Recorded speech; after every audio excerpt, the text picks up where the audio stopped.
Truth, Money, and Freedom podcast. Hey there, gang. Welcome back to Truth, Money, and Freedom. Today is Friday, July 10th, 2020. Just wanted to catch you guys up on something here real quick. And it's just some thoughts that I've been having, and I'm going to make this short. I truly am going to make this short. We all know this is fake, basically the stock market. Everything here is, pretty much fake. Everything's manipulated, and that includes these numbers right down here, gang. The gold and silver paper numbers. Those are not real. So that presupposes a question, if we want to hang on to something that's real, especially as we go into the financial collapse that we've currently already began. And then basically I want to bring up, before I continue on with that thought, I want to bring on, basically 2019 had the most CEO departures on record. And then actually I'll do this down below, and that wasn't exceptionally high, but it was higher than normal. So golden parachutes, that's what these are. Basically when you see this CEO turnover, what you've got to think is golden parachutes. These are CEOs getting out, exercising all their stock options, and just getting out.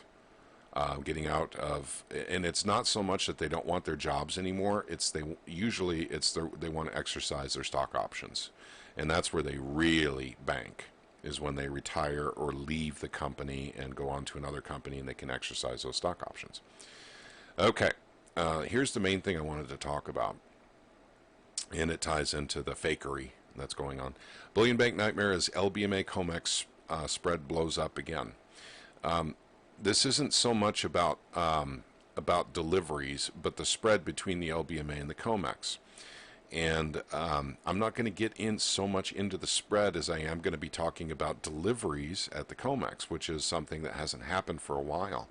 JP Morgan was the only company that could get any silver out of the Comex. I do believe they delivered gold. And we're talking, for those of you who don't know what the Comex is, it's a commodity index. It's the bullion bank of the United States of America, and it operates under the auspice of the Treasury Department. So that means it's under the executive branch, it's under the president. And it is a bank, but the bank doesn't deal in dollars so much. It deals in gold, silver, other precious metals, and also it offers up futures contracts for people to trade back and forth the original purpose of it was for them to purchase silver and gold in advance for industrial needs or investment needs, whatever, business, jewelry, bullion, coins, bars, that sort of thing. But what it became was a giant gambling casino, along with severe manipulation. So, but they're delivering again, and I'm going to get back to that in a second. One more article here. How much silver and gold is there in the world? Now, there's a big article here. This is on silver bullion or SD bullion. But I want to take you down to this one thing right here, because you can read the whole thing and then get to this. By the end of 2018, there was approximately 2.5 billion ounces of gold bullion and 4 billion ounces of silver bullion in the world. Now, this article explains why those numbers are the way they are. But basically, it's even though we pull more silver out of the ground than we do gold, and it's roughly about a 9-to-1 ratio. 9 ounces of silver out of the ground for every 1 ounce of gold. So the pricing should be, silver should be 1/9 the price of gold, going by these standards. So what it actually is closer to 2-to-1.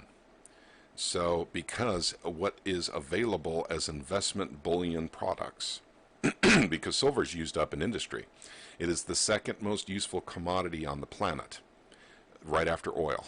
And gold doesn't even come close. Gold is not as useful as a commodity as silver is by far. Gold is actually quite useless compared to silver in industrial use. And that doesn't mean gold is useless as a commodity in industry, but it's just not used very much. And there's reasons for that. And we'll do something technical later. But the reason why I'm bringing all this seemingly unrelated data up is going back to this story, which is the Comex is delivering again.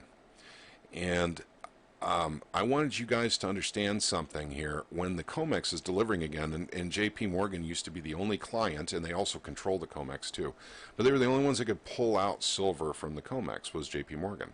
And that's how they amassed the massive silver stacks that they have in their vaults in New York City.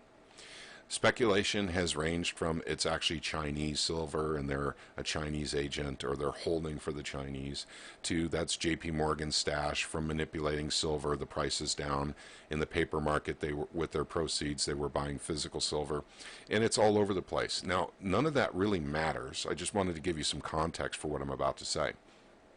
With the Comex delivering silver again, it is my opinion, and once again, I am not a financial consultant. Please don't think that I am. I'm not. Nor am I really tied into this at this time because I've been too busy to really look into this. But it seems to me the musical chairs has started with Comex now. Now, I could be wrong, but if I'm right, and if musical chairs has started with the Comex, silver and gold are probably going to start going up here real soon. Possibly September timeframe. That's usually a very big delivery month. So for the Comex, in other words, futures contracts get exchanged for physical silver. So to put it real simply, let's say that I wanted to buy 10,000 ounces of silver, and the easiest way for me to do that is to buy 2 silver futures contracts from the Comex. A futures contract equals 5,000 ounces of silver. So I purchase those, and then I purchase for delivery in September. So I buy them in March, I exercise them in September, so I literally drive out to Chicago, and I back up my 2-ton pickup truck or whatever, and I take delivery of those 2 contracts, 10,000 ounces of silver, and then I give them the futures. Well, technically, they already have the futures contracts. So they take the futures contracts, I take the silver. That's what's going on right now in the Comex, and that has not been happening for a while. And now the real big news on this is the Comex simply doesn't have the silver. I mean, it's that simple. So JP Morgan is having to take silver out of its vaults in New York and bring them, to the Comex to deliver to the clients. I did a video about this before, about the shell game they were playing between the LBMA and the Comex, and apparently that's ended. They're simply having to deliver now, and it's probably due to class action lawsuits or lawsuits of some sort. And just like I said, the politics, scam, fakery, stock market, scam, fakery, even bullion markets, scam and fakery with the paper markets. The physical is real, though. And if everything that I'm saying, right now, and once again, I don't have any inside information, gang. I really don't. I'm just putting some thoughts down. And I think that the musical chairs has started. What that means is your time to get, silver in particular, is probably going to be up here real soon. What I mean by that is it's going to start racing upwards, and you won't be able to get it for as cheap. So I could be wrong on that. So I don't want anyone, taking that information and, selling their house and then buying silver. I think that's very unsafe. But I'm going to play a little clip here from when I interviewed Chris Duane, and this was in October of 2018. Let's listen in. Your promises of wealth, these contracts, and then crash it and force the people who are speculating on the upside position out. And then they get to do it over and over and over and over and over again. And it will never end until there's an actual physical shortage of physical silver and people stand up and say, hey, I don't want these paper receipts of silver. I need the real stuff. And then what do you think companies like, say, $1 trillion Apple market cap company is going to do when a vital strategic asset that funds billions of dollars worth of profits and all this other stuff physically becomes not available? What do you think that's going to do to the price of silver? And then if you think Apple's going to do that, what about Google, Facebook, Samsung, General Motors, IBM? What do you think nations like China, Russia, the United States, Japan, Korea, who are, like their whole way of life is dependent on these, industrial technological uses. And here comes a rare commodity that now, oh, hello, humanity is on the verge of extinction. Mm-hmm. What do you think that's going to do to the value of silver? And yet it sits here at $14 an ounce. Really? Yeah, let's talk about that for a second, because the paper markets were, basically the manipulation, as far as I'm concerned, begins and ends, because that's where they really affect it. Yeah. And there's leverage there, there's a certain amount of leverage for, paper versus the actual physical metal. Now, the two sources that I know of, one is on the US debt clock, and I know you've shown that in videos before, where they're saying the leverage is 180 to 1. However, then you've got, I believe his name is Andrew Maguire out of London, saying that because you remember now, after Brexit, silver went up quite a bit in 2016. It almost hit $21, if I remember right. And then it went down very, very hard from, it was October 1st to December 18th. Silver took a massive hit. Andrew Maguire came on and did an interview on King World News and said that there was 41% more future contracts added to the market, not sold into the market, but added to the market. So he thinks the leverage is 520 paper ounces to every physical ounce held by the Comex. Okay, so we know what Andrew Maguire, what he said about the paper versus silver. We know what the debt clock says. In fact, I could bring that up right now, because that was a year and a half ago that we did that interview. U.S. debt clock. Let's see what you're saying now. Let's see. Okay, paper to silver ratio is 172. It's even lower than it was during that interview, according to the U.S. debt clock. Andrew Maguire actually had some very different numbers to work off of. But look at the price of silver now, versus what it was in 1913, going by the same rules. So it has changed.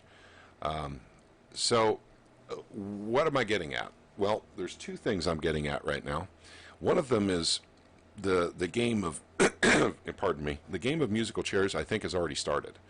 I can't prove it, but I suspect that it has started because the Comex is delivering silver, and they haven't done that in over 2 years. So that's part of what I'm saying. And the other part of what I'm saying is, with the people in Wall Street, now I'm going to make a slight commentary of what I think of these banks and the traders and the trading desks that make up what we call Wall Street. They're all sociopaths. So, these folks don't care that the whole system is manipulated. They know it. In fact, they're the ones helping do it. They know these numbers here are not real. But I'm going to go ahead and put a clip in here from Dr. Strangelove. And let me show you, what the bankers that are trading and have trading desks are actually doing.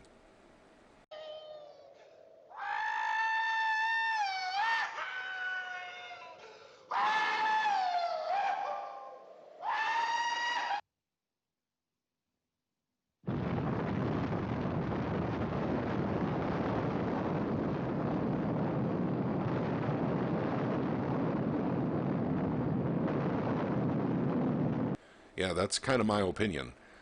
So they know something's coming, evidently, because the CEO, basically departures. So the new CEOs will have to pick up from the old CEOs on a very, very strange, manipulated environment that I'm not sure that they understand. So, but at any rate, that's all I had for you. Just wanted you guys to think about what I had talked about with the possibility of the musical chair thing. So September is of extreme interest to people like me who have been watching these markets for years and years and years, because that's a big delivery month. So we'll watch, and we'll see if they even have enough silver in JP Morgan's vaults to even cover delivery for September. All right, gang, that's all I have for you for now. I will try and get another video out before the weekend is up. You guys all take care. God bless you all, and have a great day.